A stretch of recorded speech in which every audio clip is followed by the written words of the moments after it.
Good evening. Okay, तो start कर दें जी। देखो, ਆਪਾਂ जो टॉपिक पढ़ चुके हैं ਹੁਣ ਤੀਕਰ ਉਹ ਆਪਾਂ गवर्नर ਜਨਰਲ ਆਫ ਇੰਡੀਆ ਤੱਕ ਦੀ ਕਹਾਣੀ ਦੇਖ ਚੁੱਕੇ ਹਾਂ, ਜਿਸ ਦੇ ਵਿੱਚ ਲਾਸਟ ਪਰਸਨ ਜੋ ਆਪਾਂ ਪੜ੍ਹੇ ਸੀ ਉਹ ਸੀਗੇ ਡਲਹੌਜੀ। ਡਲਹੌਜੀ ਤੋਂ ਬਾਅਦ ਦੀ ਕਹਾਣੀ ਸ਼ੁਰੂ ਹੁੰਦੀ ਹੈ ਵਾਇਸਰਾਏ ਦੀ। तो ਭਾਰਤ ਦੇ ਵਾਇਸਰਾਏ, ਮੈਂ ਕਿਹਾ ਜੋ ਲਾਸਟ ਹੈ ਉਹ ਪਹਿਲਾ ਹੈ, तो सेम चीज ਇੱਥੇ भी काम करेगी। तो ਇੱਥੇ जो पर्सन ने वो है लॉर्ड कैनिंग। तो लॉर्ड कैनिंग की गल करिए तो ये भारत के पहले वाइसराय बने 1856 तो लैके 1862 तक रहे। अगर ये पहले वाइसराय बने तो इसका मतलब ये आखिरी गवर्नर जनरल ऑफ इंडिया भी होंगे। क्लीयर? तो जो ये पॉइंट है अपने को इत्थे तुसी इंडिया कर लो, ठीक है। तो लॉर्ड कैनिंग, लॉर्ड कैनिंग, तो लॉर्ड कैनिंग की गल करिए तो ये वाइसराय, ठीक है, फर्स्ट वाइसराय। एंड लास्ट कौन है? तो लास्ट है जी अपने को गवर्नर जनरल ऑफ इंडिया, ठीक है। तो ये पॉइंट तुसी याद रखना, भारत के पहले वाइसराय हुए हैं और भारत के आखिरी गवर्नर जनरल हुए। इतने जो पॉइंट है इतने तुसी भारत करो, ठीक है। तो इन्नी गल क्लीयर होगी। आगे चलिए। ਹੁਣ लॉर्ड कैनिंग के समय होया कि, चाहे वो गवर्नर जनरल है चाहे वो वाइसराय है, इन्हों के समय होया कि, देखो इन्हों के समय एक बहुत इंपॉर्टेंट चीज हुई कि 1857 का रिवोल्ट होया, ठीक है। 1857 का रिवोल्ट होया और ऐसे ही 1857 के रिवोल्ट तो बाद जो ईस्ट इंडिया कंपनी सी उसका अंत कर दिता गया सी। मतलब इस 1857 के विद्रोह तो बाद जो ईस्ट इंडिया कंपनी सीगी उसका अंत जेड़ा सीगा ओह हो गया सीगा, ठीक है। तो ये पॉइंट तुसी याद रखना है। दूसरा, कलकत्ता, मद्रास अते बंबई विखे 3 यूनिवर्सिटीज ਦੀ ਸਥਾਪਨਾ ਕੀਤੀ ਗਈ ਹੈ। 1857 ਦੇ ਵਿੱਚ 3 यूनिवर्सिटीज ਦੀ ਸਥਾਪਨਾ ਹੋਈ ਹੈ। ਪਿੱਛੇ ਆਪਾਂ ਇੱਕ ਕਨਸੈਪਟ ਪੜ੍ਹ ਕੇ ਆਏ ਸੀਗੇ, ਠੀਕ ਹੈ, ਕਿ ਵੁੱਡ ਡਿਸਪੈਚ ਵਾਲਾ ਜੋ ਕਨਸੈਪਟ ਪੜਿਆ ਸੀਗਾ ਉਹ ਹਾਇਰ ਐਜੂਕੇਸ਼ਨ ਦੇ ਲਈ ਹੀ ਬਣਾਇਆ ਗਿਆ ਐਕਟ ਸੀਗਾ ਔਰ ਉਸ ਦੇ ਅੰਡਰ ਹੀ 3 यूनिवर्सिटीज ਕਲਕੱਤਾ, ਮद्रास ਅਤੇ ਬੰਬਈ ਜਿਹੜੀਆਂ ਸੀਗੀਆਂ ਉਹ 3 यूनिवर्सिटीज ਦੀ ਸਥਾਪਨਾ ਕੀਤੀ ਗਈ ਸੀ 1857 ਦੇ ਆਸ-ਪਾਸ। उस तो बाद बजट की धारणा 1860 ਦੇ ਵਿੱਚ ਇਹ क्वेश्चन आया होया, शायद मैं लिखिया नहीं थे। हाई कोर्ट का एग्जाम होया सीगा, उस दे विच पेपर दे विच क्वेश्चन आया सी। क्वेश्चन ये सीगा कि किस वाइसराय दे समय इंडिया दा बजट पूरा बजट जो एक बजट सी वो पेश किया गया सीगा। तो वो लॉर्ड कैनिंग दे समय ये बजट पेश किया गया सी, लेकिन लैके कौन आया सीगा? जेम्स विल्सन, ठीक है। तो 3 क्वेश्चन बन गए। कौन लेके आया, किदे समय आया, कदों आया? तो 1860 ਵਿੱਚ। 3 क्वेश्चन ये कवर किए जाते हैं। ਤਿੰਨੇ ਦੇ ਤਿੰਨੇ क्वेश्चन ਤੁਹਾਨੂੰ पता होने चाहिए। देखो 1857 तो जो ये रिवोल्ट होया उस तो बाद, ठीक है, ईस्ट इंडिया कंपनी का खात्मा कर दिता गया। ईस्ट इंडिया कंपनी खत्म कर दी गई। ईस्ट इंडिया कंपनी नाल रिलेटेड 2 संस्थावां हुंदियां सी उस समय। एक हुंदा सी court of directors. Court of directors जो सीगा वो एक्चुअल दे विच 24 मैंबरी सीगा और एक हुंदा सीगा board of control. Board of control ये एक्टां दे विच आपां पढ़ांगे तो ये 6 मैंबरी हुंदा सी। तो जदों ईस्ट इंडिया कंपनी खत्म हुई, ईस्ट इंडिया कंपनी दी गवर्निंग बॉडी होया करदी सीगी, गवर्निंग बॉडी होया करती सीगी ये 24 मैंबरी बॉडी। तो इसनू खत्म कर दिता गया और इस कोर्ट ऑफ डायरैक्टर नू कंट्रोल करन दे लई एक होर संस्था बनाई गई सी, बोर्ड ऑफ कंट्रोल। इसनू भी खत्म कर दिता गया क्योंकि अगर ईस्ट इंडिया कंपनी खत्म होगी तो ईस्ट इंडिया कंपनी तो बाद कोर्ट ऑफ डायरैक्टर खत्म हो गया और कोर्ट ऑफ डायरैक्टर्स तो बाद बोर्ड ऑफ कंट्रोल भी खत्म हो गया। मतलब इंडिया दे विच ईस्ट इंडिया कंपनी बिल्कुल सही तरीके नाल खत्म कर दी गई। तो इंडिया दे विच काम करेगा कौन फिर? इंडिया दे विच हजे ये तां है नहीं कि आपां आजाद हो गए, ठीक है। 1857 तो बाद आपां डायरैक्टली ब्रिटिश क्राउन दे अंडर गए चले, ठीक है। तो ब्रिटिश क्राउन दे जदों अंडर गए तो इंडिया नू कौन कंट्रोल करेगा? तो उस समय secretary of state for India जिहड़ा सीगा वो बनाया गया जो कि कंट्रोल करेगा इंडिया नू। ये पॉइंट तुसीं याद रखना। और इस दे विच ही भारत सरकार एक्ट 1858 आया, इहदे करके ही जिहड़ा सी ये सारा कुछ होया। अच्छा, भारत सरकार एक्ट 1858, हालांकि आपां एक्टां दे विच इहनूं पढ़ना है, पर इत्थे मैं तुहानूं एक चीज दस्सां कि 1858 they act they which most important केड़ी चीज ऐसी हुई सी, देखो ईस्ट इंडिया कंपनी खत्म कर दी गई, ठीक है, कोर्ट ऑफ डायरेक्टर्स खत्म कर दिता गया, बोर्ड ऑफ कंट्रोल खत्म कर दिता गया, लेकिन क्वेश्चन ही आता है कि 1858 का एक्ट किसकी परमिशन नाल आया, मतलब इस समय जो इंग्लैंड है उस दी रानी कौन है, ठीक है 1857 ਜਾਂ 58 ਕਿਉਂਕਿ 58 ਦੇ ਐਕਟ ਨੂੰ ਜਿਹੜਾ ਉਹ ਕੁਈਨ ਪ੍ਰੋਕਲੇਮੇਸ਼ਨ ਦੇ ਨਾਂ ਨਾਲ ਵੀ ਜਾਣਿਆ ਜਾਂਦਾ ਹੈਗਾ, ਠੀਕ ਹੈ। ਤੋਂ ਇੱਥੇ ਇੱਕ ਰਾਣੀ ਦਾ ਜ਼ਿਕਰ ਆਉਂਦਾ ਹੈ, ਕਿਹੜੀ ਰਾਣੀ ਸੀਗੀ ਉਹਦਾ ਤੁਸੀਂ ਮੈਨੂੰ ਕਮੈਂਟ ਕਰਕੇ ਉਸਦਾ ਜਵਾਬ ਦੇਣਾ ਹੈ ਕਿ 1857 ਦੇ ਵਿਦਰੋਹ ਦੇ ਸਮੇਂ ਜੋ ਇੰਗਲੈਂਡ ਦੀ ਰਾਣੀ ਸੀ ਉਸਦਾ ਨਾਮ ਕੀ ਸੀ, ਠੀਕ ਹੈ। ਇਹ ਕੁਐਸਚਨ ਬਹੁਤ ਇੰਪੋਰਟੈਂਟ ਹੈ, ਅੱਗੇ ਚੱਲਦੇ ਹਾਂ।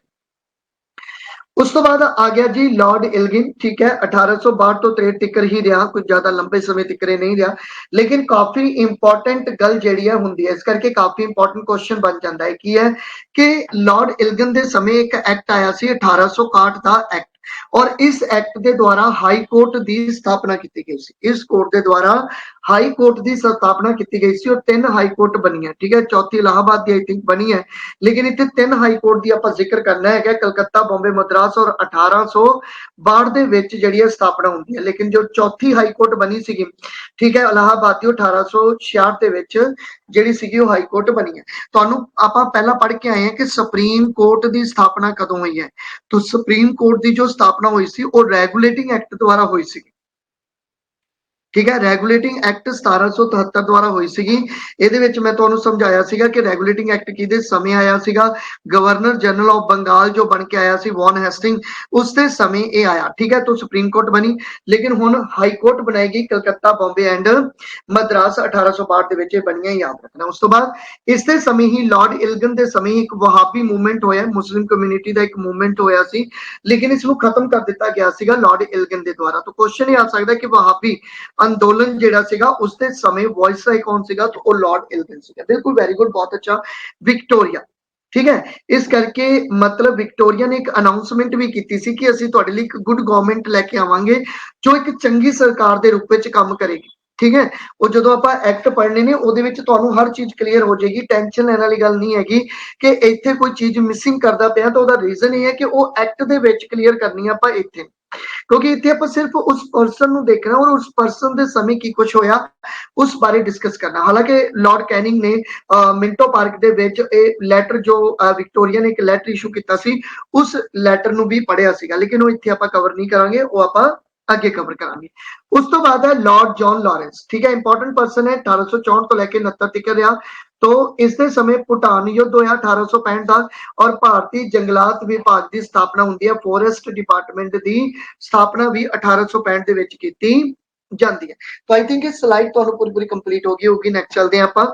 ਉਸ ਤੋਂ ਬਾਅਦ ਹੈ लॉर्ड मेयो, देखो ਇਹ पर्सन वेरी इंपॉर्टेंट ਤੁਸੀਂ ਮੰਨ ਸਕਦੇ ਹੋ क्योंकि मतलब ਆਪਾਂ ਇਹ ਕਹਿ ਸਕਦੇ ਹਾਂ ਕਿ ਵॉइसराय ਦੇ ਵਿੱਚ जो बहुत ही पावरफुल एक वॉइसराय और जो अपने कह लो कि टाइम पीरियड ਦੇ ਵਿੱਚ ਜਿਸ ਦੀ ਡੈਥ ਹੁੰਦੀ ਹੈ, ਇਸ ਦਾ ਕਤਲ ਹੁੰਦਾ ਹੈ, ਪਹਿਲਾ ਵॉइसराय जिस ਦਾ ਇੰਡੀਆ ਦੇ ਵਿੱਚ ਕਤਲ ਕੀਤਾ ਗਿਆ ਸੀ ਉਹ ਲਾਰਡ ਮੇਓ ਹੀ ਸੀਗਾ। और ये इन्ना बहादुर सीगा कि बहुत ज्यादा चोट लगन तो बाद, बहुत ज्यादा खंजर वजन तो बाद भी एक मतलब अपनी सेना अपने लोगों को कह रहा सीगा कि आई एम ओके, मैं बिल्कुल ठीक है, चलो वापस चलते हैं, लेकिन वापस रस्ते दे विच इसदी डेथ होगी। कित्थों आ रहा सीगा मैं हुणे दसदा तुहानूं। तो लॉर्ड मेयो बारे काफी इंपॉर्टेंट चीज है, 1869 तो लैके 1872 तक रहे सी लॉर्ड मेयो। और इस दे समय देखो लॉर्ड मेयो का कतल हुंदा है, ठीक है, और गांधी का जन्म होया इस समय। लॉर्ड मेयो जिस समय वॉइसराय है इंडिया दे उस समय हजे महात्मा गांधी का जन्म होया 2/10/1869। तो क्वेश्चन आ जाए कि महात्मा गांधी के जन्म के समय इंडिया का वॉइसराय कौन सी, लॉर्ड मेयो, ठीक है। भारत की पहली जनगणना 1871 ਦੇ ਵਿੱਚ लॉर्ड मेयो ਦੇ ਸਮੇਂ ਹੋਈ, लेकिन अनऑफिशियल एक्चुअल ਦੇ ਵਿੱਚ ਇਹ ਸੀਗੀ, ਇਹ याद रखना लॉर्ड रिपन ਦੇ ਸਮੇਂ ऑफिशियल सेंसस ਜਿਹੜੀ ਸੀ ਕੀਤੀ ਗਈ ਸੀ 10 ईयर तो बाद 10 ਸਾਲਾਂ बाद सेंसस ਜਿਹੜੀ ਉਹ ਕੀਤੀ ਜਾਂਦੀ ਹੈ। तो भारत की पहली जो जनगणना ਸੀ, लेकिन ਇਹ अनऑफिशियल जनगणना ਸੀਗੀ 1871 ਵਿੱਚ लॉर्ड मेयो ਦੇ ਸਮੇਂ ਇਹ जनगणना ਹੋਈ ਸੀਗੀ। देखो इस समय की ਸੀਗਾ कि जो रूलर सीगे, जो इंडियन रूलर है, ठीक है, इंडियन रूलर्स की जो फैमिली सी, जो बच्चे सीगे उन्होंने, चाहे वो मेल है चाहे वो फीमेल है, मतलब चाहे वो लड़की है चाहे वो लड़का है, ਉਹਨਾਂ ਨੂੰ ਆਮ ਸਕੂਲਾਂ ਦੇ ਵਿੱਚ ਪੜ੍ਹਨਾ ਪੈਂਦਾ ਸੀ। तो ਇਹ ਰਾਜੇ ਥੋੜਾ ਜਿਹਾ ਇਤਰਾਜ਼ ਕਰਦੇ ਸੀਗੇ ਕਿ ਅਸੀਂ ਆਪਣੇ ਬੱਚਿਆਂ ਨੂੰ, ਕਿਉਂਕਿ ਉਹ ਆਉਣ ਵਾਲੇ ਰਾਜਾ ਰਾਣੀ ਨੇ, तो ਅਸੀਂ ਆਮ ਸਕੂਲਾਂ ਦੇ ਵਿੱਚ ਉਹਨਾਂ ਨੂੰ ਨਹੀਂ ਪੜ੍ਹਾਉਣਾਗਾ, ਵੀ ਸਾਡੇ ਲਈ ਮਤਲਬ ਅਲੱਗ ਸਕੂਲ ਖੋਲੋ। ਵੈਸੇ ਤਾਂ ਉਹਨਾਂ ਨੂੰ ਇਹ ਕਿਹਾ ਗਿਆ ਤੁਸੀਂ ਫੋਰਨ ਭੇਜ ਦਿਓ। ਉਹ ਕਹਿੰਦੇ ਵੀ ਫੋਰਨ ਸਾਡਾ ਖਰਚਾ ਬਹੁਤ ਜ਼ਿਆਦਾ ਹੋ ਜਾਂਦਾ ਹੈ, ਤੇ ਸਾਡੇ ਇੰਡੀਆ ਦੇ ਵਿੱਚ ਹੀ ਕੁਝ ਐਸੇ ਸਕੂਲ ਹੋਣ ਜਿਨ੍ਹਾਂ ਦੇ ਵਿੱਚ ਸਿਰਫ ਰਾਜੇ ਰਾਣੀਆਂ ਦੇ ਬੱਚੇ ਹੀ ਪੜ੍ਹਨ, ਮਤਲਬ ਕੁਝ ਜੋ ਰਾਜਕੁਮਾਰ ਜਾਂ ਰਾਜਕੁਮਾਰੀਆਂ ਹੀ ਜਿਹੜਾ ਉਹ ਪੜ੍ਹ ਸਕਣ। तो लॉर्ड मेयो ने 2 ਸਕੂਲ ਫਿਰ ਉਹ ਸਥਾਪਨਾ ਕੀਤੀ ਸੀ। ਅਜਮੇਰ ਵਿੱਚ ਇੱਕ ਸਕੂਲ ਲॉर्ड मेयो ਸਕੂਲ ਜਿਹੜਾ ਸੀ ਉਹ ਬਣਾਇਆ ਗਿਆ ਸੀਗਾ। ਫਿਰ ਠੀਕ ਹੈ, ਰਾਜਕੋਟ ਸਕੂਲ ਗੁਜਰਾਤ, ਇਹ 2 ਸਕੂਲ ਜਿਹੜੇ ਸੀਗੇ ਉਹ ਬਣਾਏ ਗਏ ਸੀਗੇ, ਜਿੱਥੇ ਮਤਲਬ ਰਾਜਿਆਂ ਦੇ ਬੇਟੇ ਬੇਟੀਆਂ ਹੀ ਪੜ੍ਹਦੇ ਸੀਗੇ। ਅੱਜ ਵੀ ਇਹ ਸਕੂਲ ਹੈਗੇ ਨੇ, ਔਰ ਜਿੱਥੇ ਥੋੜੇ ਜਿਹੇ ਪੋਲੀਟੀਕਲੀ ਜਾਂ ਮਤਲਬ ਆਫੀਸਰ ਗ੍ਰੇਡ ਜਿਹੜਾ ਉੱਥੇ ਇਹ ਪੜ੍ਹਦੇ ਸੀਗੇ। तो ਇਹ ਪੁਆਇੰਟ ਤੁਸੀਂ ਜਿਹੜਾ ਹੈਗਾ ਉਹ ਯਾਦ ਰੱਖਣਾ। ਉਸ ਤੋਂ ਬਾਅਦ ਹੁਣ ਕੀ ਹੈ ਕਿ ਲॉर्ड ਜੋ ਮੇਓ ਹੈ, लॉर्ड मेयो ਨੂੰ ਸ਼ੌਂਕ ਸੀਗਾ ਐਕਚੁਅਲ ਦੇ ਵਿੱਚ ਘੁੰਮਣ ਫਿਰਨ ਦਾ। ਠੀਕ ਹੈ, ਲॉर्ड मेयो ਨੂੰ ਸ਼ੌਂਕ ਸੀਗਾ ਐਕਚੁਅਲ ਦੇ ਵਿੱਚ ਘੁੰਮਣ ਫਿਰਨ ਦਾ, ਕਿ ਬਈ ਚਲੋ ਟਰੈਵਲਿੰਗ ਕੀਤੀ ਜਾਵੇ। ਹੁਣ ਇਹ ਕੀ ਹੈ ਕਿ ਲॉर्ड मेयो ਆਪਣੇ ਕਾਰਜਕਾਲ ਦੇ ਵਿੱਚ ਅੰਡੇਮਾਨ ਨਿਕੋਬਾਰ ਦੇ ਵਿੱਚ ਘੁੰਮਣ ਜਾਂਦੇ ਨੇ। ਠੀਕ ਹੈ, ਤੁਹਾਨੂੰ ਪਤਾ ਉੱਥੇ ਜੇਲ੍ਹ ਸੀਗੀ, ਤਾਂ ਉੱਥੇ ਉਹ ਘੁੰਮਣ ਜਾਂਦੇ ਨੇ, ਮੁਆਇਨਾ ਕਰਨ ਜਾਂਦੇ ਨੇ। ਉੱਥੇ ਹੀ ਇੱਕ ਵਿਅਕਤੀ ਨੂੰ ਜੇਲ੍ਹ ਹੋਈ ਹੈ ਜਿਸ ਦਾ ਨਾਮ ਹੈ ਸ਼ੇਰ ਅਫਰੀਦੀ। ਇਹ ਸਿੱਖ ਰੈਜੀਮੈਂਟ ਦਾ ਇੱਕ ਸੈਨਿਕ ਸੀਗਾ। ठीक है, लेकिन प्रॉब्लम ये आई कि आई थिंक इसका जो अपने कह लो कि ब्रदर नाल कोई डिस्प्यूट सीगा, और उस डिस्प्यूट दे विच शेर अफरीदी दे वल्लों कतल हो गया सीगा। ठीक है, तो इसनूं मतलब जिहड़ी है सजा मिली सीगी, अंडमान निकोबार काले पानी की जो सजा हुंदी सीगी तो वो मिली सी। लेकिन ये सैनिक सीगा, इस करके जदों इहनूं सजा मिली तो इस ते कोई सख्त काम नहीं करवाया गया, जिवें शेव कर दित्ती जावे या कुछ इस तरह के काम सीगे। तो उस हालातां दे विच शेर अफरीदी कोले कोई चाकू या जिवें उस तरह टाइप कुछ ਹੁੰਦਾ ਹੈ, तो उस तरह की कोई चीज सीगी। और इस क्योंकि ਇਹਨੂੰ ਇਹ ਦੁੱਖ ਸੀਗਾ ਕਿ ਬਈ ਮੈਂ ਇੱਕ ਸੈਨਿਕ ਸੀਗਾ ਔਰ ਮੈਂ ਜਾਣ ਕੇ ਕੁਝ ਗਲਤੀ ਨਹੀਂ ਕੀਤੀ, तो ਮੈਨੂੰ ਐਡੀ ਵੱਡੀ ਸਜ਼ਾ ਨਹੀਂ ਦੇਣੀ ਚਾਹੀਦੀ ਸੀ। ਇਸ ਕਰਕੇ ਮੈਂ ਇਹਨਾਂ ਦੇ ਬਹੁਤ ਵੱਡੇ ਅਫਸਰ ਨੂੰ ਮਾਰਨ ਦੀ ਕੋਸ਼ਿਸ਼ ਕਰੂੰਗਾ। ਠੀਕ ਹੈ, ਔਰ ਉਹ ਇਦੋਂ ਵੱਡਾ ਕੌਣ ਹੋਏਗਾ, ਵਾਇਸਰਾਏ ਤੋਂ ਵੱਡਾ ਕੌਣ ਆਫੀਸਰ ਸੀਗਾ ਉਸ ਸਮੇਂ।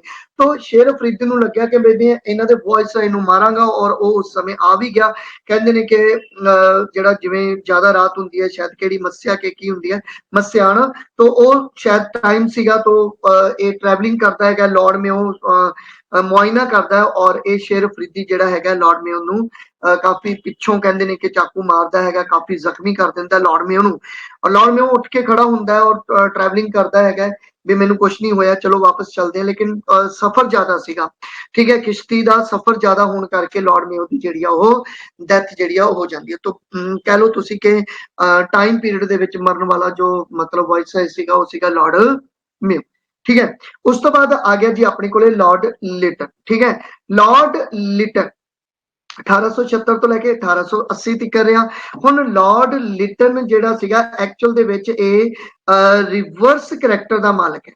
ਰਿਵਰਸ ਕਰੈਕਟਰ ਕੀ ਹੁੰਦਾ ਹੈ, ਤੁਸੀਂ ਰਿਜ਼ਰਵ ਕਰੈਕਟਰ ਪੜਿਆ ਹੈਗਾ, ਸ਼ਾਈ ਨੇਚਰ ਪੜਿਆ, ਲੇਕਿਨ ਰਿਵਰਸ ਕੀ ਹੋਇਆ, ਰਿਵਰਸ ਦਾ ਮਤਲਬ ਹੈ ਆਪਣੇ ਵਾਅਦਿਆਂ ਤੋਂ ਮੁੱਕਰ ਜਾਣਾ। ਮਤਲਬ ਇਹ ਜੋ ਵਾਅਦੇ ਕਰਦਾ ਸੀਗਾ ਉਹਨਾਂ ਤੋਂ ਇਹ ਮੁੱਕਰ ਜਾਂਦਾ ਸੀ। ਠੀਕ ਹੈ, ਇਹ ਵਾਅਦੇ ਆਪਣੇ ਪੂਰੇ ਨਹੀਂ ਕਰ ਪਾਉਂਦਾ ਸੀਗਾ। तो लॉर्ड लिटन ਦੇ ਸਮੇਂ ਕੀ ਕੁਝ ਹੋਇਆ ਉਸ ਦੀ ਅਗਰ ਆਪਾਂ ਗੱਲ ਕਰੀਏ, तो लॉर्ड लिटन ਦੇ ਸਮੇਂ ਦਿੱਲੀ ਦਰਬਾਰ ਲਗਾਇਆ ਜਾਂਦਾ ਹੈ, ਔਰ 1877 ਦੇ ਵਿੱਚ ਰਾਣੀ ਵਿਕਟੋਰੀਆ ਜਿਹੜੀ ਸੀਗੀ ਉਹ ਇੰਡੀਆ ਦੇ ਵਿੱਚ ਆਉਂਦੀ ਹੈ। ਉਸ ਸਮੇਂ ਰਾਣੀ ਵਿਕਟੋਰੀਆ ਸੀ, ਔਰ ਉਸ ਨੂੰ ਲੱਗਿਆ ਕਿ ਮੈਂ ਜਿਸ ਦੇਸ਼ ਦੀ ਰਾਣੀ ਹੈ ਉਹ ਦੇਸ਼ ਤਾਂ ਮੈਂ ਹਜੇ ਤੱਕ ਦੇਖਿਆ ਹੀ ਨਹੀਂ ਕਿ ਕਿਸ ਤਰ੍ਹਾਂ ਦਾ, तो ਮੈਂ ਜਾਣਾ। तो ਵਿਕਟੋਰੀਆ ਜਿਹੜੀ ਸੀਗੀ ਉਹ ਇੰਡੀਆ ਦੇ ਵਿੱਚ ਆਉਂਦੀ ਹੈ, ਔਰ ਉਹਨਾਂ ਦੇ ਆਉਣ ਦੀ ਖੁਸ਼ੀ ਵਿੱਚ ਹੀ ਦਿੱਲੀ ਦਰਬਾਰ ਲਗਾਇਆ ਜਾਂਦਾ, ਦਿੱਲੀ ਨੂੰ ਸਜਾਇਆ ਜਾਂਦਾ। ਇਸ ਦਾ ਮਤਲਬ ਹੈ ਕਿ ਦਿੱਲੀ ਨੂੰ ਸਜਾਇਆ ਗਿਆ।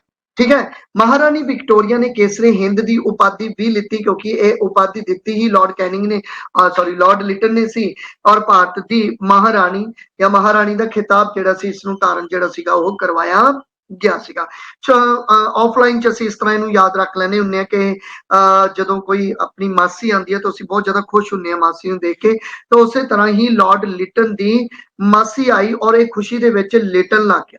ਜਸਟ ਇੱਕ ਯਾਦ ਕਰਨ ਦਾ ਤਰੀਕਾ ਸੀ, ਬੱਚਿਆਂ ਨੇ ਕੁਝ ਆਫਲਾਈਨ ਇਸ ਤਰ੍ਹਾਂ ਕੁਝ ਯਾਦ ਕੀਤੇ ਹੋਏ ਸੀ ਇਹ ਚੀਜ਼ਾਂ।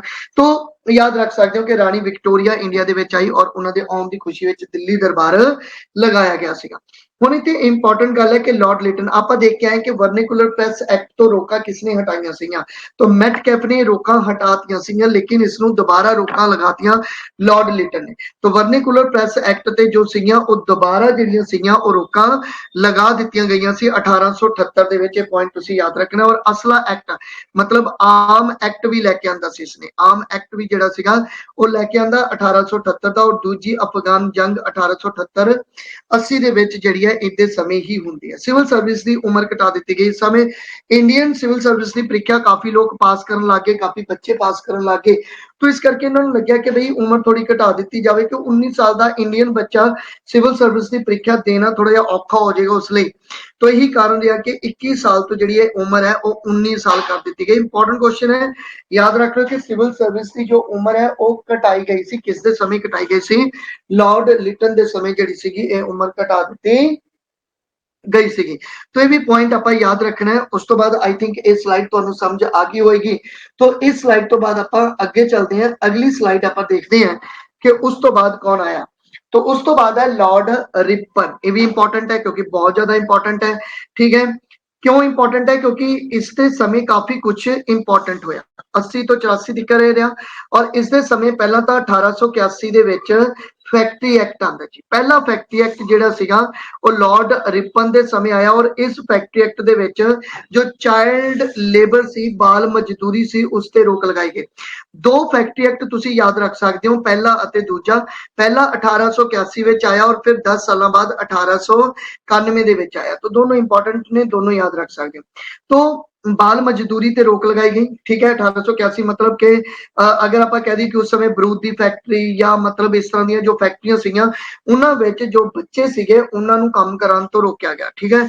उस तो बाद वर्निकुलर प्रेस एक्ट जिहड़ा सी 1882 उसनूं भी रद्द कर दिता गया इसने दोबारा फिर हुण आ भी इंपॉर्टेंट है 1882 का एक लोकल सैल्फ गवर्नमेंट एक्ट लेके आता है ठीक है तो एक इस एक्ट के द्वारा लोकल सैल्फ गवर्नमेंट की स्थापना उस समय की गई इस करके आप लॉर्ड रिपन ही father of the local self government के नाम नाल इसनूं जानते हैं तो father of local self government इसनूं क्या जाता है 1882 ਦੇ ਵਿੱਚ एक्ट आया सी इंपॉर्टेंट है याद रखना है उस तो बाद लॉर्ड रिपन के समय सिक्ख्या का हंटर कमीशन आया ठीक है तो 1882 ਦੇ ਵਿੱਚ ਹੰਟਰ ਕਮਿਸ਼ਨ ਆਇਆ ਪੁਆਇੰਟ ਯਾਦ ਰੱਖਣਾ ਔਰ ਅਲਬਰਟ ਬਿੱਲ ਆਇਆ ਇਸ ਅਲਬਰਟ ਬਿੱਲ ਨੂੰ ਤੁਸੀਂ ਹੋਰ ਕਿਸ ਨਾਲ ਜਾਣ ਸਕਦੇ ਹੋ ਦੇਖੋ ਇਹ ਅਲਬਰਟ ਬਿੱਲ ਹੈ ਜਿਸ ਨੂੰ ਤੁਸੀਂ ਚਿੱਟਾ ਵਿਦਰੋਹ ਵੀ ਬੋਲ ਸਕਦੇ ਹੋ ਚਿੱਟਾ ਵਿਦਰੋਹ ਕਿਉਂ ਕਿਉਂਕਿ ਇਹ ਜੋ ਵਿਦਰੋਹ ਹੋਇਆ ਸੀ ਅਲਬਰਟ ਬਿੱਲ ਦੇ ਅਗੇਂਸਟ ਇੱਕ ਜੋ ਵਿਦਰੋਹ ਹੋਇਆ ਸੀ ਇਹ ਐਕਚੁਅਲ ਦੇ ਵਿੱਚ ਅੰਗਰੇਜ਼ਾਂ ਨੇ ਇਹ ਵਿਦਰੋਹ ਕੀਤਾ ਸੀ ਔਰ ਖਾਸ ਕਰਕੇ ਔਰਤਾਂ ਨੇ ਜੋ ਅੰਗਰੇਜ਼ ਔਰਤਾਂ ਸੀਗੀਆਂ ਉਹਨਾਂ ਨੇ ਇਹ ਵਿਦਰੋਹ ਜਿਹੜਾ ਸੀਗਾ ਉਹ